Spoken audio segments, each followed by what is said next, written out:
समलेश्वरी समलेश्वरी।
के दुबारी हाथे डर नहीं न कहा के रे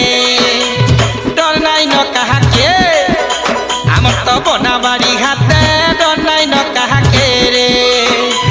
कौन पीला चली आले कौन पीला चली आले कौन पीला चली आले कौन पीला चली आले कौन पीला चली आले कौन पीला चली आले एक गुरस दही मही मह के डर नहीं न कहा के रे सामले मां मोर साथे भैरा मोर हाथे डर नहीं न कहा के रे गौर नहीं डरे मुटे डर नहीं न कहा के रे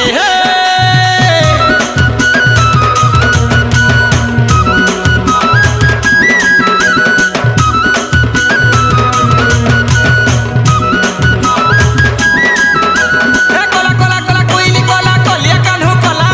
गौर जातिर ना रखला नंदर राजा पीला के कहला गौर के साथे वर्ष बुद्धि पाला 6 वर्षिया गौर पीला पुतना मारी दिला हो पुतना मारी दिला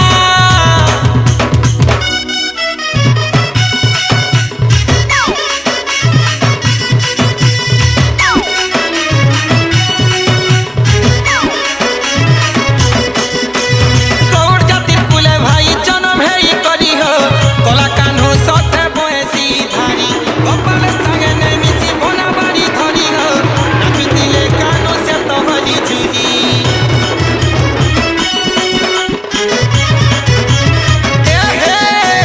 लोक हसन गौर पीला आए निर्बुधिया गौर के कहे सन 80 वर्षिया 80 के वचन कलु बोलिया में भाई हो हमें हेलु भाई 80 वर्षिया इथिर सारा कथा देउछे बुझेई सुन तमे मन देई हो सुजने सुन तमे मन देई 80 बोले खड़ा जानी तो भाई